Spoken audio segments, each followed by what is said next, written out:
సుమన్ టీవీలో మీ personal and business promotions కోసం కింది నెంబర్కి కాంటాక్ట్ చేయండి.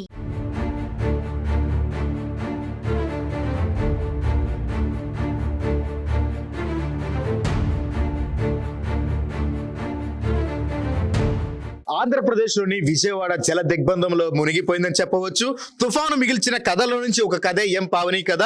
సో ప్రస్తుతం మనం చూస్తున్నాము విజువల్స్ లో నా వెనకమాల కనిపిస్తున్న ఇంటి లోపలికి దాదాపుగా నీరు అనేది వెళ్ళిపోయింది.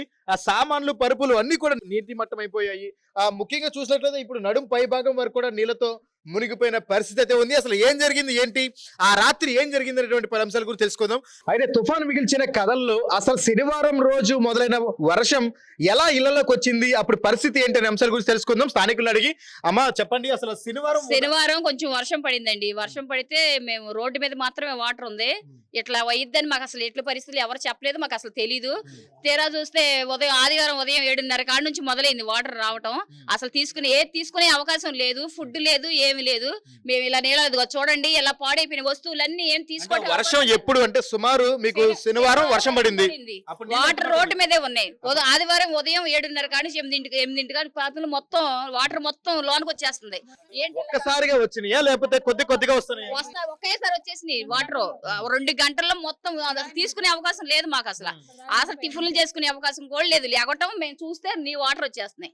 అదే టీ పొయ్యి పెట్టాం అంతే. గ్యాస్ బండ్ కూడా వేసి వెళ్ళిపోతుంది. అసలు మాకు ఏ అవకాశం లేదండి. అసలు ఇంట్లో ఇప్పుడు మేము ఎలా ఉండాలి? కట్టుడు బట్టలతో మేము బయటకు వచ్చేసాం. ఏదో బిల్డింగ్ పైన ఎక్కితే ఇప్పుడు దాకా ఎలా. ఆ రేత్రి వర్షం ఒక్కసారిగా వచ్చినప్పుడు మీరు సామాన్లు తీసుకునే సమయం ఉందా? అసలు మాకు ఎప్పుడు ఎట్లా వచ్చిందని మాకు తెలియదు కదండి. ఎలా తీసుకుంటాం? సుమారు ఎంత టైం పట్టింది అంటే రోడ్డు మీద నుంచి నీళ్లు మీ ఇంట్లోకి రావడం? నుంచి 2 గంటల్లో మొత్తం 1.5-2 గంటల్లో మొత్తం మునిగిపోయిందండి. అసలు అవకాశం లేదు మాకు. ఏదైనా తీసుకెళ్ళటానికి లేదు. ఎవరింట్లో వాళ్ళు కూడా ఎవరికాళ్ళు వెళ్ళిపోయారు. ఎక్కడోళ్ళు అక్కడ వెళ్ళిపోయారు. భయం వేసి కట్ట మీదకి వెళ్ళిపోయారు, బిజీ మీదకి. అసలు మాకు ఏ అవకాశం లేదు, ఏ తింటానికి లేదు, ఏం చేయటానికి లేదు.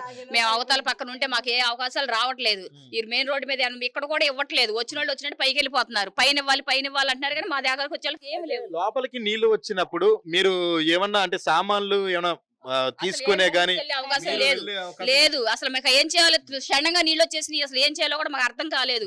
వాటర్ అది మొత్తం పాడైపోయినాయి. అవతల రూమ్ లో అసలు ఏ వస్తువు లేదు. అసలు ముందు రావటమే మొత్తం రోడ్డు మీద వచ్చేసినాయి. మొత్తం వెళ్ళిపోయినాయి. అంటే మరి ఒక్కసారిగా నీళ్ళు వచ్చినప్పుడు కనీసం అందరు జనాలందరూ బయటకు రావడం ఎవరికాళ్ళు ప్రాణాలే కాపాడుకుంటున్నారు. ముందు వస్తువులు చూసుకోవట్లేదు ఎవరికాళ్ళు. ఇప్పుడు ప్రాణం మిగిలితే చాలు అనుకుంటున్నారు. చాలా మంది చచ్చిపోతారు కదా. ఇవన్నీ ఎందుకు? చిన్నపిల్లలు ఉన్న వాళ్ళు ఏం చేస్తున్నారు? చిన్నపిల్లలు తీసుకుని వెళ్ళిపోతున్నారు. ఎవరి ప్రాణాలు వాళ్ళకి ముసలోళ్ళు ఉంటే ముసలోళ్ళని తీసుకుని వెళ్ళిపోతున్నారు. ముందు ఇంట్లో సామాన్లు కనీసం వర్షం వచ్చేటప్పుడు ఒక గంట ముందైనా మీకు హెచ్చరికలు చేయడం గానీ మీకు వర్షం అలాంటి మాకు ఎవరు చెప్పలేదు. మాకు అసలు తెలీదు. ఏదో వర్షం నీళ్లే కదా అనుకున్నాం. ఇలా వరద వచ్చిద్దని గానీ, మా ఇళ్లలో ఇలా జరుగుతాయి అని గానీ, మా వస్తువులన్నీ పాడైపోతాయి గానీ, మాకు ఏం లేకుండా ఉంటాయి అని కానీ, చిన్నపిల్లలు అసలు ఎల్లాడిపోతుంటే అలా తీసుకెళ్ళడం కానీ ఏం జరగలేదు. ఎవరికి ఏం చేయాలో కూడా అర్థం కాల. అలా అయిపోయాం. ఇప్పుడు మా పరిస్థితి ఏం లేదు. కట్టుడు బట్టలతో ఉన్నాం. అసలు మేమేం చేయాలో మాకు అర్థం కావట్లేదు. అయితే వర్షం వచ్చిన తర్వాత నీళ్ళన్నీ వచ్చేసినాయి, వర్షం ఆగిపోయింది. ఇక నీళ్ళు ఎట్లాగే ఉంటాయి. దీని గురించి అధికారులు గాని, పోలీస్ సిబ్బంది గాని, ఫైర్ సిబ్బంది గాని ఎవరన్నా వచ్చి మాకు ఒక్కళ్ళు కూడా వచ్చి ఏది చెప్పింది లేదండి. శనివారం వర్షం వచ్చింది. శనివారం సాయంత్రం కొద్దిగా నీళ్లు ఉన్నాయి. మేము పడుకునే టయానికి వాటర్ ఆ శనివారం వర్షం నీళ్లు వెళ్ళిపోయినాయి.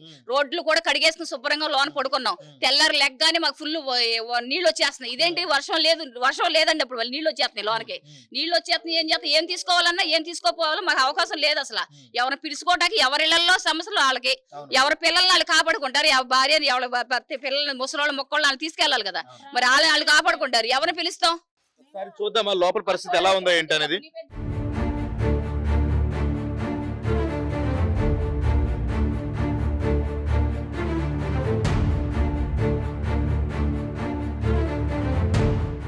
వెళ్ళాలి ఎందుకంటే మీరు ఇప్పుడు మనం నిలబడింది రోడ్డు అంటే రోడ్డుకి ఎడ్జ్ భాగంలో నిలబడ్డాము. రోడ్డుకి అటువైపు ఇటువైపు కూడా డ్రైనేజీలు అనేవి ఉంటాయి. అవి దాదాపుగా 4 అడుగుల లోతు వరకు ఉంటుంది. అంటే ఇప్పుడు నడుం పై భాగం వరకు వచ్చిన నీళ్లు ఇప్పుడు ఇంకా డ్రైనేజీలు కనుక కాలు పెడితే ఇంకా మనకి అది పీక లోతు వరకు వెళ్ళే అవకాశం ఉంటుంది. సో దయచేసి రోడ్డు మీదకి వెళ్ళేటప్పుడు కానీ నడిచేటప్పుడు కానీ రోడ్డుకి ఇరువైపులా డ్రైనేజ్ అనేది ఉంటుంది కాబట్టి ఆ డ్రైనేజ్ కూడా దృష్టిలో పెట్టి వెళ్ళాలి. సో ఇప్పుడైతే మనం మెట్లు ఉన్నటువంటి కాళ్ళ కింద ఇవి మనం ఊహించుకుని వెళ్ళిపోవడమే అంతే తప్ప కింద ఏముందనేది ఇంటి ఓనర్ తప్ప మనకు కూడా తెలియదు. సో ఇప్పుడు మనం లోపలికి అయితే వెళ్ళడం జరుగుతుందంటే వర్షపు నీరు ఇప్పటికి లోపలికి వచ్చి 3 రోజులు కావచ్చు జరగడంతో ఆ లోపలంతా దుర్వాసన అనమాట. అంటే ఏంటంటే మురుగుడు నీళ్ళు అనేది పారుతున్నంత సేపు బాగానే ఉంటుంది, కానీ నీరు అట్లా స్టక్ అయిపోయినప్పుడు మాత్రం ఖచ్చితంగా దుర్వాసన వచ్చేస్తుంది. అంటే మీరు ఇంతవరకు రోడ్డు మీద ఉన్నప్పుడు బాగానే ఉంటుంది, కానీ అదే ఇళ్లలోకి నీరు వచ్చినప్పుడు మాత్రం ఆ పరిస్థితి వర్ణాంతితం అని చెప్పొచ్చు. ఇప్పుడు మనకు ఆల్రెడీ తెలుస్తుంది, నా కాళ్ళ కింద బురద, అంటే ఇప్పుడు నీళ్లపై నుంచి ఒక అడుగు వరకు నేను బురద లోతులో అడుగు పెట్టాను. మీకు ఇది కెమెరాలో కనిపించకపోవచ్చు, కానీ ఇక్కడ కాలు పెట్టిన వ్యక్తికి మాత్రం తెలుస్తుంది. మీరు చూస్తున్నారు కదా, ఇప్పుడు నేను ఒక అడుగు లోతు బురదలోకి నేను అడుగు పెట్టాను అన్నమాట. ఆ అడుగు బురదలో నడుస్తున్నాను. అంటే ఇప్పుడు చూస్తున్నారు కదా, ఇప్పుడు ఇది వచ్చేసరికి హాలు, అంటే ఇది ఒక రూము, సారీ ఇది ఒక రూము. ఈ రూమ్ లో చూస్తున్నాం కదా, ఇదిగోండి పరుపు, కుర్చీ, సోఫా, ఆవిడికి ఉన్నటువంటి సామాన్లు ప్రతిదీ నీటి మట్టం అయిపోయాయి. చూస్తున్నారు కదా, ఇంకా వాటిని తీసుకునే సమయం కూడా లేకపోవడంతో వాటిని అట్లాగే వదిలేసింది ఆవిడ. సో చూస్తున్నారు కదా, ఇప్పుడు ఆ బీరువా కూడా సగ భాగం వరకు బీరువా ఉంది. ఇప్పుడు మీరు చూడొచ్చు, ఇదిగోండి తేలాడుతుంది ఇది నీళ్ళలో, ఇదిగోండి కదిలితే మీకు కనిపిస్తుంది కదా, ఇది తేలాడుతుంది నీళ్ళలో. సో అలాంటి పరిస్థితుల్లో ఉంది ఇది. సో చూస్తున్నారు కదా, ఇది తేలాడుతుంది నీళ్ళలో, ఇదిగోండి ఇలా తేలాడుతుంది. సో ఇంకా ఇది ఎందుకు పనిచేయవు, ఇక్కడ సామాన్లు కూడా ఎందుకు పనిచేయవు అంటే ఆవిడ తీసుకునే సమయం కూడా లేకపోవడంతో ఆవిడ తీసుకునే ఉపయోగం కూడా లేదు. అయితే ప్రస్తుతం అయితే మోకాళ్ళ లోతు బురదలో అడుగు పెట్టి నడుస్తున్నాము, ఎందుకంటే ఆల్రెడీ ఇదంతా మట్టి. ఒకవేళ నీరుని ఇప్పుడు హుటాహుటిగా తరలించినా సరే బురద అనేది అలాగే ఉండిపోతుంది. మళ్ళీ బురదను క్లీన్ చేయడానికి మినిమం ఒక వారం రోజులన్నా పడుతుంది. అంటే వీళ్ళు కోలుకోవడానికి ఎట్లేదైనా సరే 3 నెలల పాటు ఓన్లీ ఈ పని మీదే ఉంటేనే వాళ్ళకి ఇక ప్రత్యామ్నాయంగా వేరే పని చేసుకోవడానికి కూడా అవకాశం లేదు. సో అయితే ప్రస్తుతం మనం వంటగది చూస్తున్నాము. అంటే ఇప్పటి వరకు మనం ఒక రూమ్ చూసాము, ఆ రూమ్ లో ఉన్నటువంటి సామాన్లు చూసాం. ఇది వంటగది పరిస్థితి. ఇక్కడ పవర్ సప్లై కూడా లేదమ్మా, 3 రోజుల నుంచి లేదండి. 3 రోజుల నుంచి 3 రోజుల నుంచి లేదండి. ఓకే, మీ ఫోన్ ఛార్జింగ్ పెట్టుకోవడం కానీ అసలు ఏమి లేవండి, ఏమీ లేదు, అవకాశం లేదండి. ఓకే. ప్రస్తుతం మనం వంటగదిలో అయితే ఉన్నాము. వంటగదిలో వాళ్ళు వంట చేసుకోవడం దేవుడెరుగు. గ్యాస్ బండ నీళ్ళల్లో ధర్మకోల్లాగా తేలాడుతుంది. అంటే వరద ఉద్రిక్తత, నీటి ప్రభావం ఎంత ఉందనేది అర్థం చేసుకోవచ్చు. ఇంకా ఇలాంటి పరిస్థితుల్లో వాళ్ళు వంట ఏం చేసుకుంటారు, కిచెన్ దాదాపుగా మునిగిపోయింది. వీరు ఉన్నటువంటి నిత్యావసర వస్తువులు, సామాన్లు, బియ్యం కట్లు, ఏవైతే పప్పు దినుసులు ఉంటాయో అవన్నీ కూడా పూర్తిగా నేలమట్టం అయిపోయాయి. ఇక్కడ ఏమి కనిపించే అవకాశం కూడా లేదు. చూస్తున్నాం కదా, అంటే వంటగదిలో దాదాపుగా మోకాళ్ళపై వరకు కూడా నీళ్లతో వచ్చేసి నిండిపోయింది. అంటే ఇది 3వ రోజు కాబట్టి కొంచెం తగ్గింది. ఇంకా గడిచిన రోజుల్లో అయితే ఇంకా నిన్న చూసినట్లయితే ప్రభావితం ఇంకా చాలా ఎక్కువ ఉండే అవకాశం ఉంటుంది. ముఖ్యంగా ఈ నీరు కూడా బాగా కలుషితం అయిపోయింది. అంటే నీరు ఎటు ప్రవహించేది లేదు. రోడ్డు మీద ఉన్నటువంటి వ్యర్థాలు కానీ, చుట్టుపక్కల ఉన్నటువంటి వ్యర్థాలు కానీ అవన్నీ కూడా ఈ నీళ్ళలో కలిసిపోయినాయి. ముఖ్యంగా ఈ నీరే చాలా ప్రమాదకరంగా తయారైంది. ఇప్పుడు మనం చూస్తున్నాం, ఇదిగో నీళ్ళలో జర్రి పాకుతుంది. ఈ నీళ్ళలో పాకుతున్న జర్రిది. సో అంటే వీళ్ళు ఇక్కడే జీవించాలి, ఇక్కడే ఉండాలి, కానీ పరిస్థితి ఎంత దారుణంగా ఉందో అర్థం చేసుకోండి. అయితే మనం ఇంకా చూస్తున్నాము, ఇంకా ప్రాంతాల్లోకి వెళ్తున్నాము. ఇప్పుడు బయట పక్కకు వచ్చాము. బయట పక్క చూస్తే ఇదే పరిస్థితి, నీళ్లు కూడా ఇదిగోండి ఇలాగే ఉన్నాయి. సో చూస్తున్నాం, నీళ్ళల్లో తేలాడుతున్నటువంటి సామాన్లు మీరు చూడొచ్చు. ఆల్రెడీ ఇక్కడ కనీసం తింటాకి రైస్ అన్న దాచుకునేవాళ్ళం. ఇప్పుడు రైస్ కూడా తెచ్చుకున్నప్పుడు ఇది మంచాలు మొత్తం పడైపోయినాయి. ఆ రూమ్ పడైపోయింది, ఈ రూమ్ పడైపోయి తెచ్చుకుని ఇలా పెట్టుకున్నాం. అయినా సరే ఈ పడైపోయినాయి, మాకు ఏ వస్తువు మిగిలేదు లేదండి. ఉన్నాయి, చాలా కొట్టిపోయినాయి. అలమారులో అయితే చాలా కొట్టి వెళ్ళిపోయినాయండి, బయటికి వెళ్ళిపోయినాయి. అసలు మేము ఏం చేయాలో మాకు అర్థం కావట్లేదు. నీళ్ళు అసలు బయటికి వెళ్ళిపోయినాయి.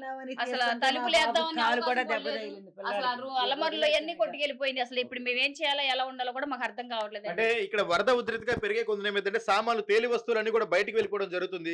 ఇలా వెళ్ళిపోతున్న వస్తువులు పట్టుకునే క్రమంలో కూడా కాళ్ళకి దెబ్బలు తగిలి అని చెప్పేసి ఇక్కడ స్థానికులు చెప్తున్నారు. చూసినట్లయితే కెమెరా ముందుకు వచ్చేసి చూస్తే కనుక మీరు చూడొచ్చు, ఇదిగోండి సామాన్లన్నీ కూడా. సో ఇది ప్రస్తుత పరిస్థితి. చూసారు కదా, నడుం లోతు నీళ్ళల్లో మునిగిపోయినటువంటి ఇళ్లను చూసాము. ఆ ఇళ్లలో ఉన్నటువంటి వస్తువులు ఏ రకంగా మునిగిపోయో చూసాము. అయితే ఇంకా వాళ్ళ పరిస్థితి ఏంటనేది, ఇప్పుడు వాళ్ళు ఇంకా సంక్షోభంలో ఉన్నారు. అసలు వీళ్ళు ఎలా జీవించాలి, మా జీవనం ఏంటని చెప్పేసి ఇక్కడ ఉంటే ప్రజలు ఆవేదన వ్యక్తం చేస్తున్నారు. చూడండి ఎలా అయిపోయింది, ఇప్పుడు మేము ఏం చేయాలండి, మాకు ఏం అర్థం కావట్లేదు. అసలు ఎలా తినాలి, బళ్ళు అన్ని పాడైపోయి రోడ్లోనే ఎంత ఉందండి, మా ఇంట్లో ఎంత ఉండదు చూడండి. అసలు మాకు పరిస్థితి ఏంటో కూడా మాకు అర్థం కావట్లేదు. ఇది ముందే తెలిస్తే ఈ బాధ ఉండేది. మా పెద్ద అబ్బాయికి కూడా, మా పెద్ద బాబుకి కూడా దెబ్బ తగిలిందండి. చాలా పెద్ద తగిలింది. దాన్ని తీద్దామని లోపు మొత్తం చాలా పెద్ద దెబ్బ తగిలింది. చాలా బాధపడతాడండి మా అబ్బాయి. ఏం చేయాలో అర్థం కావట్లేదు. మా పిల్లలకు వచ్చి దెబ్బ తగిలింది, ఏదైనా సహాయం చేసుకోవడానికి కూడా లేదండి మాకు. అసలు చాలా ఇబ్బందిగా ఉంది. మరి కరోనా టైంలో కూడా ఇంత ఇబ్బంది పడలేదండి. అప్పో సప్పో చేసుకుని టయానికి అన్ని తినేవాళ్ళం. తెలిసింది కాబట్టి జాగ్రత్త పడ్డాము కరోనా టైంలో. ఇప్పుడు అసలు అవకాశం లేదు. మా అబ్బాయికి దెబ్బ తగిలింది, మేము ఏం చేయాలో మాకు అర్థం కావట్లేదు. అసలు ఇలా అయిపోయిందండి మా పరిస్థితి. కరోనా టైంలో అసలు చక్కగా ఆనందంగా తిన్నామండి. అసలు టయానికి అన్ని తిన్నాము. ఇప్పుడు అసలు మాకు అసలు తెలియలేదండి. ఇప్పుడు ఏమవుతుందో కూడా మాకు అర్థం కాకుండా పరిస్థితిలో వచ్చేసినాయి. మా వస్తువులన్నీ పాడైపోయినాయి, మా పిల్లలకు దెబ్బలు తగిలినాయి. ఇప్పుడు మా పరిస్థితి ఏంటో మాకు అర్థం కావట్లేదండి. ఏం చేయాలండి ఇప్పుడు? అసలు మేమేం చేయాలి? తింటాకు కూడా లేవు, అన్ని రైస్ మొత్తం కొట్టిపోయినాయి. ఇప్పుడు మేమేం చేయాలి చెప్పండి. సో ఇది ప్రస్తుత పరిస్థితి చూస్తున్నాం కదా. కరోనా సమయంలోనే మాకు కొంచెం బాగుంది, కనీసం అప్పుడైనా సరే ఇలా నీళ్లతో ఇబ్బంది కాదు కానీ ఆకలితో ఇబ్బంది పడడం తప్ప ఉండడానికి తిండి పడుకోవడానికి స్థలం అనేది ఉంది, కనీసం ఇప్పుడు ఉండడానికి స్థలం కూడా లేదు. అలాంటి పరిస్థితుల్లో మేము ఉన్నాము. ఇప్పుడు మోకాళ్ళ లోతు అంటే నడుంకు పై భాగం వరకు ఉన్న నీళ్లు పోవడమే ఒక ఎత్తు అయితే, దీని తర్వాత ఉన్న బురద అంటే ఇప్పుడు మనం నిలబడింది నీళ్ళలో కాదు బురదలో. ముందు నా మోకాల వరకు బురద ఉంది, ఆ బురద పైన నిలబడి ఉన్నాము, కాళ్ళు అయితే కూరుకుపోయి ఉన్నాయి. ఇప్పుడు నీళ్ళన్నీ పోయిన తర్వాత ఆ బురదను క్లీన్ చేయాలి, అదే పెద్ద టాస్క్ అని చెప్పొచ్చు. సో ఇక్కడ వీళ్ళ పరిస్థితి ఏంటి అని అగమ్య గోచరంగా ఉన్నారు. అయితే ఇక్కడ ఇంకొక ఆవిడ కూడా అడిగి తెలుసుకుందాం. చూడండి మా బాధ అంతా ఎవరికి చెప్పుకుందాం అన్నా కూడా మా దగ్గరికి వచ్చేవాళ్ళు ఎవరు లేరు. కనీసం తాగడానికి నీళ్ళు ఇవ్వమన్నా కూడా ఎవరిని అడుగుతాము, ఎవరి కాళ్ళకి ఇబ్బంది పడుతున్నారు. అవి వెళ్తున్నాయి, బాబు మంచినీళ్ళు లోపలికి అంటున్నారు, మాకంటూ తాగడానికి కూడా నీళ్లు లేవు. ఇదిగో మా పరిస్థితి ఎట్లా. నేను ఊరి నుంచి వచ్చాను చెల్లి దగ్గరికి, కనీసం ఏమైపోయారని నేను వచ్చాను. ఆ రోజున ఇదంతా ఇలా జరిగింది. తీసుకున్న అవన్నీ పట్టుకుని ఎలాగోలా ఏదో ఒకటి ఎక్కువగా రేటుగా ఉన్న వస్తువులన్నా తీసుకుందాం అనుకుంటే ఈలో పెద్ద బాబు మీద కాలు మీద పడిపోను, కాలుకి దెబ్బ తగిలింది. ఇక బాబు కూడా కిందకి రాట్లా. ఇక అందరం పైనే ఉండిపోయాం. ఎక్కడ ఉన్నారు మీరు పైన? ఈ చర్చి అయ్యా ఇది, ఈ చర్చిలో ఉన్నాము. ఒక 30 మంది దాకా ఈ చర్చిలో ఉండిపోయాము. తెల్లారి కతి ముసలి పిల్లల్ని వాళ్ళని కతి కట్టకి చేర్చేసాం. వాళ్ళు దూరపు ప్రదేశాల్లో ఉన్న వాళ్ళ చుట్టాల ఇంటికి వెళ్ళిపోతామంటే పంపించాం. మేము మాత్రం ఒక 10 మంది దాకా ఇంట్లో ఉండిపోయాం. ఇక ఎక్కడికి వెళ్తాకలేదు. ఎక్కడికి వెళ్ళాలన్నా ఇప్పుడు చుట్టుపక్కలే ఉన్నారు మా బంధువులు కూడా, వాళ్ళ పరిస్థితి కూడా ఇదే. మేము వెళ్ళి వాళ్ళ దగ్గర ఏం చేయము, అందుకని ఇక్కడే ఉన్నాం. మీరే దయచేసి ఇదిగో మా పరిస్థితిని అర్థం చేసుకుని మాకు ఏదైనా సహాయం మీరు తొందరగా అందించమని మీ అందరు మేము కోరుకుంటున్నాం. విషయం అయితే కనుక చాలా సీరియస్ గానే తీసుకోవాలి. ఆంధ్రప్రదేశ్ ప్రభుత్వం ఊహించిన విపత్తు అయితే ఎదురైంది. ప్రస్తుతం సేవ్ విజయవాడ అని చెప్పేసి అయితే హ్యాష్ ట్యాగ్ నడుస్తుంది. అయితే దాన్ని పక్కన పెడితే ఇక్కడ ఉన్నటువంటి పరిస్థితి మనం వీడియోలో చూసిన కంటే కూడా చాలా దారుణంగా ఉంది. కెమెరాలోను రిపోర్టర్లు కూడా చెప్పలేనని, వర్డ్స్ లో చెప్పలేనటువంటి నష్టం అయితే ఇక్కడ కలిగిందని చెప్పొచ్చు. మనం చూస్తున్న ఇలాంటి కథలు వేలగా ఉన్నాయి అనమాట. ఇక్కడ మనం చూస్తుంది ఒక ఎత్తే, అంటే మన కళ్ళ ముందు మీ కెమెరాలో చూస్తుంది 1%, అంటే మిగిలిన 99% నష్టం ఇక్కడ జరిగింది. దీన్ని ఎవరు చెప్పలేరు, ఎవరు తీర్చలేరు. కనీసం ఇప్పటికైనా సరే ప్రతి ఒక్కరు కూడా నడుం బిగించుకొని విజయవాడలోని ఇలాంటి ముంపుకు గురైనటువంటి ప్రాంతాలను సందర్శించి వారికి తగినటువంటి ఆర్థిక సాయం చేయాలని చెప్పి సుమన్ టీవీ నుంచి విజ్ఞప్తి చేస్తున్నాం.